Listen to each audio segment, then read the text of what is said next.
ಈ ಸಮ್ಮರಲ್ಲಿ ನೋಡಿ ಸೀರೆ ಉಟ್ಕೊಂಡು ಒಳ್ಳೊಳ್ಳೆ ಡ್ರೆಸ್ ಹಾಕೊಂಡು ಸ್ಟೈಲ್ ಮಾಡೋದು ಬೇಕು. ಆದರೆ ಸ್ವೆಟ್ ಬೇಡ ಅಂದರೆ ಹೇಗೆ ಹೇಳಿ? ಸಮ್ಮರು ಸ್ವೆಟ್ ಆಗೇ ಆಗುತ್ತೆ. ಆದರೆ ಆ ಸೆಟ್ಟನ್ನ ತಡೆಯೋಂಥ ಟಿಪ್ಸ್ ಆ್ಯಂಡ್ ಟ್ರಿಕ್ಸ್ನ ನಾನು ಹೇಳ್ತಾ ಹೋಗ್ತೀನಿ. Hi everyone, welcome to my channel Mamata's ಗ್ಲಿಡ್ಜ್.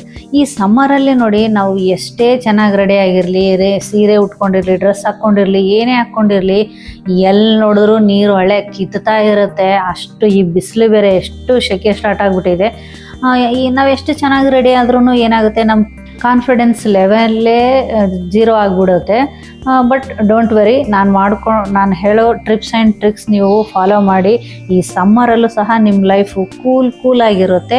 ಹಾಗೆ ಏನು ಮಾಡ್ಬೇಕು ಹೇಳಿ, ಕೂಲಾಗಿ ನನ್ನ ಚಾನಲ್ನ ಸಬ್ಸ್ಕ್ರೈಬ್ ಮಾಡ್ಕೊಳ್ಳಿ. ಹಾಗೆ ನಿಮ್ದು ಏನೇ ಅನಿಸಿಕೆ ಇರಲಿ ಕಮೆಂಟಲ್ಲಿ ತಿಳಿಸಿ. ಟಿಪ್ ನಂಬರ್ 1 ನೋಡಿ, ಅಂಡರ್ ಆರ್ಮ್ಗೆ ಯಾವಾಗಲೂ ನೋಡಿ ಈ ಥರ ರೋಲಾನ್ ತೊಗೊಳ್ಳಿ. ಅಂಡರ್ ಆರ್ಮ್ ರೋಲಾನ್ ಅಂತ ಏನು ಸಿಗುತ್ತಲ್ವ, ಅದನ್ನು ತೊಗೊಳ್ಳಿ. ಈ ಸಮ್ಮರಲ್ಲಿ ತುಂಬಾ ಯೂಸ್ ಆಗುತ್ತೆ. ಈ ಥರ ಪಾಕೆಟ್ ಫ್ರೆಂಡ್ಲಿ ಸಿಗುತ್ತೆ, ಚಿಕ್ಕದು ತೊಗೋಬೋದು. ನಿಮ್ಮ ಹ್ಯಾಂಡ್ ಬ್ಯಾಗಲ್ಲಿ ಬೇಕಂದರೆ ಪಾಕೆಟಲ್ಲಿ ಸಹ ಇಟ್ಕೊಳ್ಬೋದು. ಏನಿಲ್ಲ, ಸಿಂಪಲ್ಲಾಗಿ ಇದು ಓಪನ್ ಮಾಡಿ ಈ ಥರ ನಿಮ್ಗೆ ಅಂಡರ್ ಆರ್ಮಲ್ಲಿ ಈ ಥರ ರೌಂಡಾಗಿ ಮಾಡಿಕೊಂಡ್ರೆ ಒಳ್ಳೆ ಸ್ಮೆಲ್ ಬರುತ್ತೆ. ಸ್ವೆಟ್ಟನ್ನು ಸ್ವಲ್ಪ ತಡೆಯುತ್ತೆ. ಆಮೇಲೆ ಸ್ವೆಟ್ ಆದಾಗ ಈ ಸಿಟಿ ಬಸ್ಸಲ್ಲಿ ಅಲ್ಲೆಲ್ಲ ನೋಡ್ತಿರ್ತೀವಿ, ರಶಲ್ಲಿ ಒಂದು ವೇಳೆ ಕೈ ಹಿಂಗೆ ಮೇಲೆ ಕೆತ್ತಿದ್ರೆ ಸಾಕು, ಎಲ್ಲರೂ ಹಿಂಗೆ ಮೂಗು ಮುಚ್ಕೋಬೇಕು. ಆ ಥರ ಪರಿಸ್ಥಿತಿ ತಂದ್ಕೋಬೇಡಿ. ಹಾಗಾಗಿ ಆಚೆ ಹೋಗ್ಬೇಕಾದಾಗ ಈ ರೋಲನ್ನು ಬಳಸಿ, ತುಂಬ ಯೂಸ್ ಆಗುತ್ತೆ. ಸೆಕೆಂಡ್ ಟಿಪ್ ನೋಡೋಣ ನೋಡಿ, ಆದಷ್ಟು ನೋಡಿ ಇನ್ನರ್ ವೇರು ಕಾಟನ್ದೇ ಬಳಸಿ. ಈ ಬೇಸಿಗೆಯಲ್ಲಿ ಸೂಪರಾಗಿರುತ್ತೆ. ಬೇಸಿಗೆ ಸೀಸನ್ ಅಂತಲ್ಲ, ಯಾವ ಸೀಸನ್ ಬೇಕಾದ್ರೂ ಕಾಟನ್ನೇ ಇನ್ನರ್ ವೇರ್ ಬಳಸಿ. ಯಾಕಂದರೆ ಇದು ಫಸ್ಟು ಒಳಗಡೆ ಅಬ್ಸರ್ವ್ ಮಾಡ್ಕೊಳ್ಳುತ್ತೆ ಸ್ವೆಟ್ಟು. ನಿಮಗೆ ಹೊರಗಿನ ಡ್ರೆಸ್ಸಿಗೆ ಬೇಗ ಹೋಗೋದಕ್ಕೆ ಬಿಡಲ್ಲ. ಕೆಲವೊಂದು ನೋಡಿ ಡಾರ್ಕ್ ಕಲರ್, ಈಗ ಬ್ಲ್ಯಾಕು ಈ ಥರದ್ದು ಎಲ್ಲ ಹಾಕ್ಕೊಂಡಾಗ ಒಂಥರ ಅದು ಸ್ವೆಟ್ಟಾಗಿ ವೈಟ್ ಕಾಣಿಸುತ್ತೆ, ನೋಡೋಕೆ ಎಷ್ಟು ಕೆಟ್ಟದಾಗ ಅನಿಸುತ್ತಲ್ವ. ಹಾಗಾಗಿ ಒಳಗಡೆ ಕಾಟನ್ದೇ ಇನ್ನರ್ ವೇರ್ ಹಾಕ್ಕೋಬೇಕು. ಈ ಜೆಂಟ್ಸ್ ಆದ್ರೂ ಅಷ್ಟೇ, ಒಳಗಡೆ ಕಾಟನ್ದು ಬನಿಯನ್ ಹಾಕ್ಕೊಂಡ್ರೆ ಅದು ಸ್ವೆಟ್ ಎಲ್ಲ ಅಬ್ಸರ್ವ್ ಮಾಡ್ಕೊಳ್ಳುತ್ತೆ. ಈ ಟಿಪ್ಸ್ ಫಾಲೋ ಮಾಡಿ, ತುಂಬ ಯೂಸ್ಫುಲ್ ಆಗುತ್ತೆ. ಈಗ ನೋಡಿ ನೆಕ್ಸ್ಟ್ ಟಿಪ್ ನೋಡೋಣ. ನೀವು ಯಾವುದೇ ಡ್ರೆಸ್ ಹಾಕೋದಕ್ಕಿಂತ ಮುಂಚೆ, ಸೀರೆ ಆದರೂ ಆಗಿರ್ಬೋದು, ಡ್ರೆಸ್ ಆದರೂ ಆಗಿರ್ಬೋದು, ಟಾಲ್ಕಮ್ ಪೌಡ್ರನ್ನ ಯೂಸ್ ಮಾಡಿ. ಈ ಬೇಸಿಗೆಯಲ್ಲಂತೂ ಈಗೆಲ್ಲ ಕೂಲ್ ಪೌಡರು ಆ ಥರ ಎಲ್ಲ ಬರುತ್ತಲ್ವ, ಆ ಪೌಡ್ರ್ ಯೂಸ್ ಮಾಡಿ. ಯಾಕಂದರೆ ಇದು ಸ್ವೆಟ್ನ ಅಬ್ಸರ್ವ್ ಮಾಡುತ್ತೆ. ನೆಕ್ ಹತ್ರ ಆಗಿರ್ಬೋದು, ಅಥವಾ ಅಂಡರ್ ಆರ್ಮ್ ಹತ್ರ, ಬ್ಯಾಕಿಗೆ, ಆಮೇಲೆ ಇಲ್ಲಿ ಸೊಂಟದ ಹತ್ರ. ಯಾಕಂದರೆ ಸೀರೆ ಅಲ್ಲೆಲ್ಲ ಜಾಸ್ತಿ ಫೋಲ್ಡ್ ಮಾಡಿ ಒಳಗಡೆ ಟಕ್ ಮಾಡ್ಕೊಂಡಿರ್ತೀವಿ, ಅಲ್ಲೆಲ್ಲ ಅಪ್ಲೈ ಮಾಡ್ಕೊಳ್ಳಿ. ನಿಮಗೆ ಕೂಲ್ ಎಫೆಕ್ಟನ್ನು ಕೊಡುತ್ತೆ. ಆಮೇಲೆ ಇನ್ನೊಂದು, ಆ ಟಾಲ್ಕಮ್ ಪೌಡ್ರಲ್ಲಿ ಒಂದು ಸ್ವಲ್ಪ ಸ್ಯಾಂಡಲ್ವುಡ್ ಪೌಡ್ರ್ ಮಿಕ್ಸ್ ಮಾಡಿ ಹಚ್ಕೊಳ್ಳಿ. ನಿಮಗೆ ಇನ್ನೂ ಕೂಲ್ ಅನಿಸುತ್ತೆ ಈ ಸಮ್ಮರಲ್ಲಿ. ಈ ಸಮ್ಮರಲ್ಲಿ ನೋಡಿ ಇಚ್ಚಿಂಗ್ ಆಗೋದು, ಆಮೇಲೆ ಚಿಕ್ಕ ಗುಳ್ಳೆ, ಈ ನೀರು ಗುಳ್ಳೆ ಅಂತಾರಲ್ವ, ಅದೆಲ್ಲ ಬೆನ್ನಿಗೆ, ಈ ಥರ ಕತ್ತತ್ರ ಕೆಲವೊಬ್ಬರಿಗೆ ತುಂಬ ಆಗ್ತಾ ಇರುತ್ತೆ. ಸ್ವೆಟ್ಟು ಯಾವ ಭಾಗದಲ್ಲಿ ಜಾಸ್ತಿ ಆಗುತ್ತೆ ಅಲ್ಲಿ ಗುಳ್ಳೆಗಳು ಜಾಸ್ತಿ ಬರುತ್ತೆ. ಅದೆಲ್ಲ ನಿಮಗೆ ಅವಾಯ್ಡ್ ಆಗುತ್ತೆ. ಟಾಲ್ಕಮ್ ಪೌಡ್ರನ್ನ ಯೂಸ್ ಮಾಡೋದ್ರಿಂದ ನಮಗೆ ಏನಾಗುತ್ತೆ, ಅದು ಅಬ್ಸರ್ವ್ ಮಾಡ್ಕೊಳ್ಳುತ್ತೆ ಫಸ್ಟು ಬಾಡಿಯಲ್ಲಿರೋ ಸ್ವೆಟ್ ಎಲ್ಲ. ಮತ್ತು ಆಮೇಲೆ ನೀವು ವಾಷಿಂಗ್ ಪೌಡ್ರನ್ನ ಹಾಕ್ಕೊಂಡ್ಬಿಡಬೇಡಿ, ಮತ್ತು ಇನ್ನೊಂದಿಷ್ಟು ಉರಿಯುತ್ತೆ. ಹಾಗಾಗಿ ಟಾಲ್ಕಮ್ ಪೌಡ್ರು, ಕೂಲಾಗಿರೋಂಥದ್ದು ಟಾಲ್ಕಮ್ ಪೌಡ್ರ್ ಯೂಸ್ ಮಾಡಿ, ತುಂಬ ಚೆನ್ನಾಗಿದೆ. ಈಗ ನೆಕ್ಸ್ಟ್ ಟಿಪ್ ನೋಡೋಣ ಬನ್ನಿ. ಈ ಸ್ವೆಟ್ ಪ್ಯಾಡ್ ಅಂತ ಸಿಗ್ತವೆ ಮಾರ್ಕೆಟಲ್ಲಿ, ನಿಮಗೆ ಆನ್ಲೈನಲ್ಲಿ ಸಹ ಸಿಗ್ತವೆ. ಸ್ವೆಟ್ ಪ್ಯಾಡ್ಸ್ ಅಂತಂದು ಸರ್ಚ್ ಮಾಡಿದರೆ ಎಲ್ಲ ಅಮೆಜಾನು, ಫ್ಲಿಪ್ಕಾರ್ಟ್ ಎಲ್ಲ ಕಡೆ ಸಿಗುತ್ತೆ. ಅದರಲ್ಲಿ ಕೂಡ 2 ಥರ ಸಿಗುತ್ತೆ ನೋಡಿ. ಯೂಸ್ ಆ್ಯಂಡ್ ಥ್ರೋ ಥರನೂ ಸಿಗುತ್ತೆ, ಇನ್ನೊಂದು ರೀಯೂಸೇಬಲ್ ಪ್ಯಾಡ್ ಥರನೂ ಸಿಗುತ್ತೆ. ನಿಮಗೆ ಯಾವುದು ಇಷ್ಟನೋ ಅದು ತೊಗೊಳ್ಳಿ. ಇದರಿಂದ ಏನಾಗುತ್ತೆ ಗೊತ್ತಾ, ಆ ಪ್ಯಾಡೇ ನಿಮಗೆ ಫಸ್ಟು ಇದು ಇಲ್ಲಿ ಅಂಡರ್ ಆರ್ಮ್ ಹತ್ರ ಹಾಕ್ಕೊಳ್ಳೋದಕ್ಕೆ, ಬ್ಲೌಸಿಗೆ ಒಳಗಡೆ ಸ್ಟಿಚ್ ಅಂದರೆ ಅಂಟಿಸ್ಬೋದು. ಅದು ಒಂಥರ ಗಮ್ ಥರ ಇರುತ್ತೆ. ತೋರಿಸ್ತೀನಿ ಯಾವ ಥರ ಇರುತ್ತೆ ಅಂತ. ಈ ಥರ ನಾವು ನೋಡ್ತಿರ್ಬೋದು.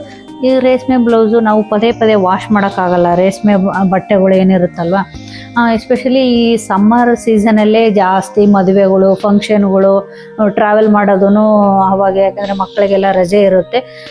ಹಂಗಾಗಿ ನೋಡಿ ಇಲ್ಲಿ ಈ ಥರ ಒಳಗಡೆ ಇದು ಹೀಗೆ ಸ್ಟಿಕ್ಕರ್ ಇರುತ್ತೆ ಒಳಗಡೆ, ಅದನ್ನು ತೆಗೆದ್ಬಿಟ್ಟು ಇಲ್ಲಿ ಈ ಥರ ಅಂಟಿಸ್ಬಿಡ್ಬೇಕು 2 ಕಡೆ ಈ ಥರ. ಇದು ಏನು ಗೊತ್ತಾ, ಯೂಸ್ ಆ್ಯಂಡ್ ಥ್ರೋ. ನೀವು ಈ ಥರ ಸ್ಟಿಕ್ ಮಾಡಿ, ಬೇಕಂದರೆ 1-2 ಸಲ ಯೂಸ್ ಮಾಡ್ಬೋದು ಅಷ್ಟೇ. ಅದಕ್ಕಿಂತ ಹೆಚ್ಚಾಗಿ ಯೂಸ್ ಮಾಡೋಕ್ಕಾಗಲ್ಲ. 1 ಸಲ ಬಳಸಿದ ಮೇಲೆ ಬೇಕಾದರೆ ನಿಮಗೆ ಈ ಥರ ಉಲ್ಟಾ ಮಾಡಿ ಬಿಸಿಲಿಗೆ ಹಾಕಿ ಮತ್ತು ಇನ್ನೊಂದು ಸಲ ಬಳಸಿ ಅಷ್ಟೇ. 2 ಸಲ ಬಳಸ್ಬೋದು ಅಷ್ಟೇ. ಆಮೇಲೆ ಇದನ್ನು ಏನಿಲ್ಲ, ಈಸಿಯಾಗಿ ನೋಡಿ ಈ ಥರ ಗಮ್ ಇರುತ್ತೆ ಅಷ್ಟೇ. ಈ ಥರ ಕಿತ್ಬಿಟ್ರೆ ಬಿಸಾಕ್ಬಿಡ್ಬೋದು ಆ ಥರ.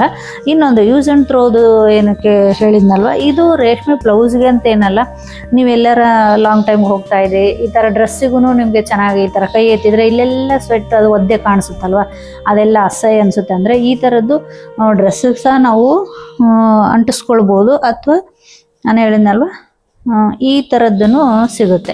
ಇದು ವಾಷೆಬಲ್ಲು ಈ ಥರ ಇರುತ್ತೆ. ಇದಕ್ಕೆ ಈ ಥರ ಕೊಟ್ಟಿರ್ತಾರೆ. ಫಸ್ಟೇ ಇದಂದರೆ ಏನು ಗೊತ್ತಾ, ನಾವು ಬ್ಲೌಸ್ ಹಾಕ್ಕೊಳ್ಳೋದಕ್ಕಿಂತ ಮುಂಚೆನೇ ಇದನ್ನು ಈ ಥರ ಇಲ್ಲಿ ಹೀಗೆ ಬರುತ್ತೆ.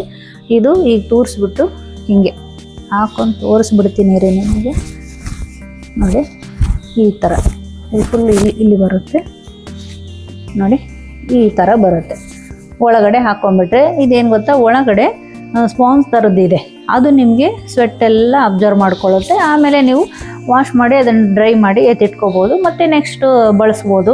ಈ ಥರದ್ದು ಸಹ ಸಿಗುತ್ತೆ. ಇದರಲ್ಲಿ ಕಲರು ಬರುತ್ತೆ. ಇದು ಬೇಕಾದರೂ ತೊಗೊಳ್ಬೋದು, ಇಲ್ಲ ಆ ಥರದ್ದು ಬೇಕಾದರೂ ತೊಗೊಳ್ಬೋದು. ತುಂಬಾ ಯೂಸ್ ಆಗುತ್ತೆ ಈ ಸಮ್ಮರ್ಗೆ. ಈಗ ನೋಡಿ ನೆಕ್ಸ್ಟ್ ಟಿಪ್ ನೋಡೋಣ. ಈ ಸಮ್ಮರಲ್ಲಿ ನೋಡಿ ಯಾವಾಗಲೂ ಸ್ವಲ್ಪ ಲೂಸ್ ಆಗಿರೋ ಡ್ರೆಸ್ ಹಾಕ್ಕೊಳ್ಳಿ. ಯಾಕಂದರೆ ತುಂಬ ಟೈಟ್ ಇರೋದು ಹಾಕ್ಕೊಂಡ್ಬಿಟ್ರೆ ಏನಂದರೆ ಏರ್ ಸರ್ಕ್ಯುಲೇಷನ್ ಸ್ವಲ್ಪ ಕಡಿಮೆ ಆಗಿ ಸ್ವೆಟ್ ಆಗೋ ಚಾನ್ಸ್ ಜಾಸ್ತಿ ಇರುತ್ತೆ. ಈ ಬ್ಲೌಸ್ ಆದರೂ ಅಷ್ಟೇ ಸ್ವಲ್ಪ ಲೂಸ್ ಇರೋದು ಹಾಕ್ಕೊಳ್ಳಿ. ಆವಾಗ ಗಾಳಿ ಆಡಿ ಸ್ವಲ್ಪ ಸ್ವೆಟ್ ಕಡಿಮೆ ಆಗುತ್ತೆ. ಆಮೇಲೆ ಇನ್ನೊಂದು, ಈ ಸಮ್ಮರಲ್ಲಿ ನೋಡಿ ಬೋಟ್ ನೆಕ್ಕು, ಆಮೇಲೆ ಕಾಲರ್ ನೆಕ್ಕು, ಆಮೇಲೆ ಫುಲ್ಲು ಇಲ್ಲಿವರೆಗೆ ಸ್ಲೀವ್ ಇರೋದು ಆ ಥರದ್ದು ಸ್ವಲ್ಪ ಹಾಕ್ಕೊಬೇಡಿ. ಯಾಕಂದರೆ ಫುಲ್ ಕವರ್ ಆಗಿ ತುಂಬ ಸೆಕೆ ಆಗುತ್ತೆ. ಈ ಸಮ್ಮರಲ್ಲಿ ನೀವು ಸಿವ್ಲೆಸ್ ಹಾಕ್ಕೊಳ್ಳೋರಾದರೆ ಸಿವ್ಲೆಸ್ ಬ್ಲೌಸ್ ಹಾಕ್ಕೊಳ್ಳಿ, ಅಥವಾ ಸಿವ್ಲೆಸ್ ಡ್ರೆಸ್ಸು ಆ ಥರದ್ದು ಯೂಸ್ ಮಾಡಿ. ಸ್ವೆಟ್ ನಿಮಗೆ ಕಡಿಮೆ ಆಗುತ್ತೆ. ಯಾಕಂದರೆ ಎಲ್ಲ ಕಡೆ ಸ್ವಲ್ಪ ಗಾಳಿ ಆಡಬೇಕು ಅಷ್ಟೇ. ಹಾಗಾಗಿ ಈ ಟೈಮಲ್ಲಿ ಸಮ್ಮರಲ್ಲಿ ನೀವು ಸ್ವಲ್ಪ ಲೂಸ್ ಆಗಿರೋವಂಥ ಬಟ್ಟೆನೇ ಹಾಕ್ಕೊಳ್ಳಿ. ಈಗ ನೋಡಿ ನೆಕ್ಸ್ಟ್ ಟಿಪ್ ನೋಡೋಣ. ಈ ಸಮ್ಮರಲ್ಲಿ ಫ್ಯಾಬ್ರಿಕ್ ಚೂಸ್ ಮಾಡೋದು ಸಹ ತುಂಬ ಇಂಪಾರ್ಟೆಂಟ್ ಆಗುತ್ತೆ. ಈ ಸಮ್ಮರ್ಗೆ ಯಾವ ಥರದ್ದು ನಾವು ಬಟ್ಟೆ ಚೂಸ್ ಮಾಡಬೇಕು ಅಂತಂದರೆ, ಕಾಟನ್ನು, ಲಿನಿನು, ಆಮೇಲೆ ಜಾರ್ಜೆಟ್ಟು, ಆಮೇಲೆ ಈ ಥರದ್ದು ಕ್ಲಾತ್ ಏನಿರುತ್ತಲ್ವ ಸ್ವಲ್ಪ ಏರ್ ಪಾಸ್ ಮಾಡುತ್ತೆ. ಈ ಫ್ಯಾಬ್ರಿಕ್ಗಳು ಡ್ರೆಸ್ ಆಗಿರ್ಬೋದು, ಸೀರೆ ಆಗಿರ್ಬೋದು, ಈ ಥರ ಫ್ಯಾಬ್ರಿಕ್ನ ನೀವು ಸೆಲೆಕ್ಟ್ ಮಾಡ್ಕೊಳ್ಳಿ. ಈ ಸಮ್ಮರಿಗೆ ಬೆಸ್ಟ್ ಅಂತ ಹೇಳ್ಬೋದು.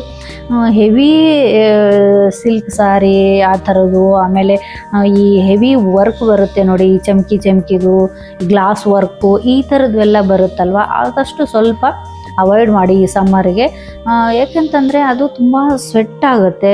ಆಮೇಲೆ ಸ್ವೆಟ್ಟಿಗೆ ಸ್ವಲ್ಪ ಚುಚ್ಚಿದಾಗ ಆಗುತ್ತೆ, ಇಚ್ಚಿಂಗ್ ಬರುತ್ತೆ, ಆಮೇಲೆ ಅಲ್ಲೆಲ್ಲ ರ್ಯಾಷಸ್ ಆಗುತ್ತೆ, ರೆಡ್ ಆಗುತ್ತೆ, ಇದೆಲ್ಲ ಪ್ರಾಬ್ಲಮ್ಸ್ ಆಗುತ್ತೆ. ಹಂಗಾಗಿ ಹೆವಿ ಕ್ಲಾತ್ನ ಬಿಟ್ಟು ಲೈಟ್ ಆಗಿರೋವಂಥದ್ದು, ಹಾಗೆ ಲೈಟ್ ಕಲರ್ನ ಚೂಸ್ ಮಾಡ್ಕೊಳ್ಳಿ. ಸ್ವೆಟ್ ಅಷ್ಟೊಂದು ಆಗೋದಿಲ್ಲ. ಡಾರ್ಕ್ ಕಲರು ನೀವು ಫ್ಯಾಬ್ರಿಕ್ ಚೂಸ್ ಮಾಡಿದಾಗ ಏನಾಗುತ್ತೆ ಗೊತ್ತಾ, ಡೈರೆಕ್ಟು ಸನ್ ಅಟ್ರಾಕ್ಟ್ ಆಗಿ ಸ್ವೆಟ್ ಜಾಸ್ತಿ ಆಗುತ್ತೆ. ಹಾಗಾಗಿ ಈ ಸಮ್ಮರ್ಗೆ ಲೈಟ್ ಕಲರು, ಲೈಟ್ ಫ್ಯಾಬ್ರಿಕ್ನೇ ನೀವು ಯೂಸ್ ಮಾಡಿ. ಈಗ ನೆಕ್ಸ್ಟ್ ಟಿಪ್ ನೋಡೋಣ ನೋಡಿ. ಇದಂತೂ ತುಂಬಾ ಯೂಸ್ಫುಲ್ ಆಗುತ್ತೆ. ಯಾರಿಗೂ ಹೇಳ್ಬೇಡಿ, ನನಗೆ ನಿಮಗೆ ಮಾತ್ರ ಗೊತ್ತಿರಲಿ. ಯಾಕತ್ತಾ, ಅಷ್ಟು ಇಂಪಾರ್ಟೆಂಟು. ಈ ಥರ ಒಂದು ಚಿಕ್ಕದು ಸ್ಪ್ರೇ ಬಾಟಲ್ ಸಿಗುತ್ತೆ ನಿಮಗೆ, ತೋರಿಸ್ತೀನಿ. ಇದರೊಳಗಡೆ ಈ ಥರ ನೋಡಿ, ಈ ಥರ ಇರುತ್ತೆ. ಇದರಲ್ಲಿ ಏನು ಗೊತ್ತಾ, ನಾನೇನು ಮಾಡಿದ್ದೀನಿ ಗೊತ್ತಾ, ಇಷ್ಟು ನೀರು, ಒಂದಿಷ್ಟು ಪರ್ಫ್ಯೂಮು, ಇದೆರಡು ಮಿಕ್ಸ್ ಮಾಡ್ಕೊಳ್ಳಿ. ಅಥವಾ ರೋಸ್ ವಾಟರ್ ಆದ್ರೂ ಓಕೆ, ಅದು ಇನ್ನೂ ಕೂಲ್ ಆಗಿ ಇರುತ್ತೆ, ಅದು ಓಕೆ. ಅಥವಾ ಈ ಥರ ಯಾವುದಾದ್ರೂ ನೀವು ಯಾವುದು ಬಳಸ್ತೀರೋ ಪರ್ಫ್ಯೂಮ್ದು ಅದು ಎರಡು ಮಿಕ್ಸ್ ಮಾಡಿಕೊಂಡು ನಿಮ್ಮ ಹ್ಯಾಂಡ್ ಬ್ಯಾಗಲ್ಲಿ ಹಾಕ್ಕೊಂಡ್ಬಿಡಿ.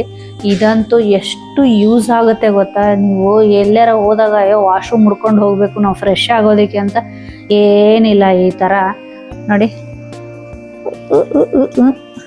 ನೋಡಿ ಈ ಥರ ಸ್ಪ್ರೇ ಮಾಡ್ಕೊಂಬಿಟ್ರೆ ಆಯಿತು. ಎಲ್ಲೆಲ್ಲಿ ಸ್ವೆಟ್ ಅನಿಸುತ್ತೆ ಈ ಥರ ನೋಡಿ, ಬ್ಯಾಕು ಒಂಥರ ಫ್ರೆಶ್ ಅನಿಸುತ್ತೆ, ಒಂಥರ ಒಳ್ಳೆ ನೋಡಿ ಎಷ್ಟು ಗಮ್ ಅಂತ ಇದೆ. ಈ ಥರ ನೀವು ಹ್ಯಾಂಡ್ ಬ್ಯಾಗಲ್ಲಿ ಇಟ್ಕೊಂಡ್ಬಿಟ್ರೆ ಆಗಿಂದಾಗಲೇ ರಿಫ್ರೆಶ್ ಆಗ್ಬೋದು. ಸ್ಮೆಲ್ನ ಅವಾಯ್ಡ್ ಮಾಡ್ಬೋದು ತುಂಬ. ಯಾಕಂದರೆ ಬೇಸಿಗೆಯಲ್ಲಿ ನಾವು ಕೆಲವೊಂದು ಸಲ ನಡಿಬೇಕು ಆಗುತ್ತೆ, ಹಾಗಾಗಿ ಸ್ವೆಟ್ ಆಗೇ ಆಗುತ್ತೆ. ಈ ಸಮ್ಮರಲ್ಲಂತೂ ಮನೆಯಲ್ಲಿ ಸುಮ್ಮನೆ ಕೂತ್ಕೊಂಡ್ರು ನೀರು ಇಳಿಯುತ್ತೆ ರೀ. ನಾವು ಹೊರಗಡೆ ಹೋದರೆ ಇಳಿಯಲ್ವಾ, ಸ್ವಲ್ಪ ಫ್ರೆಶ್ ಅವ್ರ ಮನೆಗೆ ಹೋಗೋದಕ್ಕಿಂತ ಮುಂಚೆನೇ ಪುಸ್ ಮಾಡಿಕೊಂಡು ಹೋಗ್ಬಿಡ್ಬೋದು. ಹಂಗಾಗಿ ಹೇಳಿದ್ದು ಯಾರಿಗೂ ಹೇಳ್ಬೇಡಿ ಅಂತ. ತುಂಬಾ ಯೂಸ್ ಆಗುತ್ತೆ ನೋಡಿ. ನಾವು ನೋಡಿ ಸೀರೆ ಉಟ್ಕೊಂಡಾಗ ಬ್ಯೂಟಿಫುಲ್ ಆಗೂ ಕಾಣಬೇಕು, ಅನ್ಕಂಫರ್ಟೇಬಲ್ ಫೀಲು ಆಗಬಾರ್ದು. ಈ ಸ್ವೆಟ್ಟಿಂದ ನಮ್ಮ ಕಾನ್ಫಿಡೆಂಟ್ ಲೆವೆಲ್ ಸಹ ಡೌನ್ ಆಗಬಾರ್ದು. ಯಾವಾಗಲೂ ನಮ್ಮ ಮುಖದಲ್ಲಿ ಸ್ಮೈಲ್ ಹಾಗೇ ಇರಬೇಕು. ಯಾಕಂದರೆ ಬಿಗ್ಗೆಸ್ಟು ನಮ್ಮ ಬ್ಯೂಟಿ ಅಂದ್ರೇ ಸ್ಮೈಲು, ಮೇಕಪ್ ಅಲ್ಲ. ಯಾವಾಗಲೂ ಸ್ಮೈಲ್ ಮಾಡ್ತಾ ಇದ್ದರೆ ಆ ಚಾಮೇ ಬೇರೆ ಇರುತ್ತೆ. ಹಾಗಾಗಿ ಈ ಟಿಪ್ಸು ನೋಡಿ, ಸ್ಮಾಲ್ ಟಿಪ್ಸು ಟ್ರಿಕ್ಸು ಅಂತ ನಿಮಗೆ ಅನಿಸ್ಬೋದು, ಆದರೆ ಈ ಸಮ್ಮರಲ್ಲಿ ಈ ಸ್ವೆಟ್ ತಡೆಯೋದಕ್ಕೆ ಬಿಗ್ಗೆಸ್ಟ್ ಡಿಫ್ರೆನ್ಸೇ ನಮಗೆ ನೀಡುತ್ತೆ. ಈ ಥರ ಯೂಸ್ಫುಲ್ಲು ಟಿಪ್ಸು, ಹ್ಯಾಕ್ಸು, ಅಮೇಝಿಂಗ್ ಆಗಿರೋಂಥ ಅಂದರೆ ವಿಡಿಯೋಸು ನೀವು ನೋಡಬೇಕು ಅಂತಂದರೆ ನನ್ನ ಚಾನಲ್ನ ಸಬ್ಸ್ಕ್ರೈಬ್ ಮಾಡ್ಕೊಳ್ಳಿ. ಹಾಗೆ ನಿಮ್ಮ ಅನಿಸಿಕೆಗಳನ್ನು ಕಮೆಂಟಲ್ಲಿ ತಿಳಿಸಿ ಅಂತ ಹೇಳ್ತಾ ನೆಕ್ಸ್ಟ್ ವಿಡಿಯೋದಲ್ಲಿ ಸಿಗ್ತೀನಿ. ಟಾಟಾ, ಬಾಯ್ ಬಾಯ್. ಈ ಸಮ್ಮರಲ್ಲಿ ಕೂಲ್ ಆಗಿರಿ, ಆದಷ್ಟು ನೀರು ಜಾಸ್ತಿ ಕುಡೀರಿ.